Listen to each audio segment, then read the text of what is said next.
बागलाण या तालुक्यातील लखमापूर येथील वसंत माणिक पाचोरे याच्यासाठी त्याच्या नातेवाईकांच्या संपर्कातील व्यक्तीने नांदेड येथील वधूचे स्थळ सुचवले. नांदेडपासून जवळच राहणाऱ्या एका तरुणीचे वधू म्हणून फोटो त्यांना पाठवण्यात आले. तिचे नाव लीना बालाजी सांदळे असे. ती मूळची नांदेडची असली तरी तिचे आधार कार्ड दिल्लीचे होते.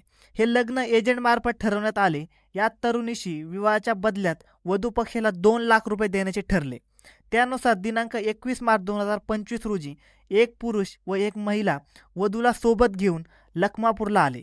त्यानंतर वसंत व लीना या दोघांचा विवाह लावून देण्यात आला. दरम्यान वधू पक्षाने आम्हाला रजिस्टर पद्धतीने विवाह करायचे आहे असे सांगून वधूवरांना नाशिक येथे 24 मार्च 2025 रोजी घेऊन गेले.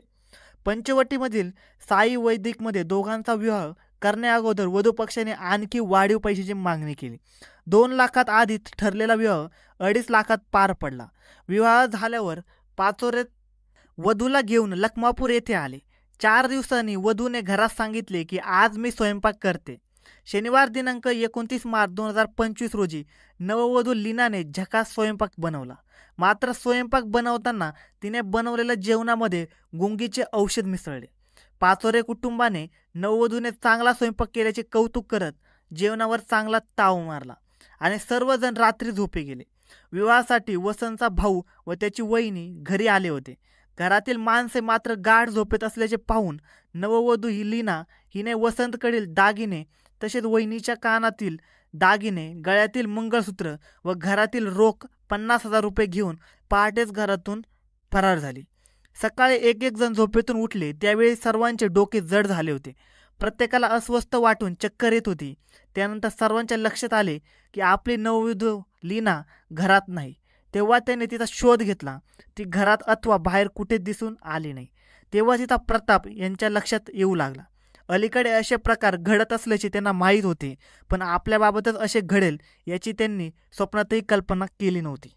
त्यांची नववधू पळून गेली होती. इतकेच नव्हे तर घरातील दागिने व पैसेही घेऊन पळून गेली होती. लग्न ठरवतानाही 2.5 लाख तिला मिळाले होते. आर्थिक गंडा घालण्यासाठी लग्नाचा बहाणा केला गेला होता. प्रकृती अस्वस्थामुळे सर्व परिवाराने दवाखान्यात जाऊन उपचार घेतला.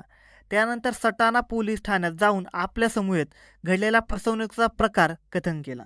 सटाणा पोलीस ठाण्याचे पोलीस निरीक्षक बाजीराव पवार, पोलीस उपनिरीक्षक दत्तात्रय राऊत व या सर्वांनी धावा घेऊन सर्वांची घटनेची माहिती घेतली. सटाणा पोलीस ठाण्यात नववधू लीना बालाजी मांदळे हिच्यासह 4 फसवणूक केल्याचा गुन्हा दाखल केला. या टोळीचा शोध घ्यायला सुरुवात केली.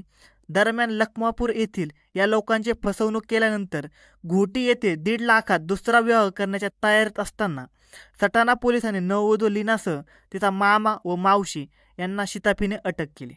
सटाणा पोलिसांनी संबंधित विवाह जुळवून देणाऱ्या एजंटलाही विश्वासात घेतले. लीना मांदळे व तिच्या 2 सहकाऱ्यांशी घोटी येथील एका विवाहाचे स्थळ शोधले. 1.5 लाखात सौदा ठरला असे एजंटने त्यांना सांगितले. बनाव करून तसा व्हिडिओ कॉल लीनाच्या मामा व मावशीला केला. संबंधित व्यक्तीने होकार देण्याची तयारी दर्शवली. पोलिसांनी सांगितले तसे एजंटने वागून लीना व तिचे मामा मावशी यांना पटवले. नवरदेवाचे हेच घर असल्याचे सांगून 1,60,000 रुपये देण्याचे ठरवून लीनाचा विवाह लावून देण्याचे निश्चित करण्यात आले आणि सटाणा पोलिसांनी सापळा लावला. शुक्रवार दिनांक 11 एप्रिल 2025 रोजी नववधू लीना मांदळे, तिचा मामा आनंदा दळवी व मावशी काशीबाई वाघमारे हे विवाहासाठी घोटी येथे आले असता पोलिसांनी त्यांना ताब्यात घेऊन गजाआड केले आणि या टोळीचा पर्दाफाश केला. अलीकडच्या काळात विवाहासंबंधात फसवणुकीचे प्रकार वाढले आहेत. विवाह जुळवताना काळजी घ्या. स्वतः सर्व गोष्टीची खात्री करावी. खोटे पत्ते व खोटी कागदपत्रे बनवून फसवणूक केली जात आहे, म्हणून लोकांनी सावधानता बाळगावी, असे पोलीस निरीक्षक बाजीराव पवार यांनी सांगितले. धन्यवाद मित्रांनो. अशाच नवनवीन मराठी क्राईम स्टोरीज पाहण्यासाठी व ऐकण्यासाठी आजच आपला यूट्यूब चॅनल क्राईम कट्टा याला सबस्क्राईब करा. धन्यवाद.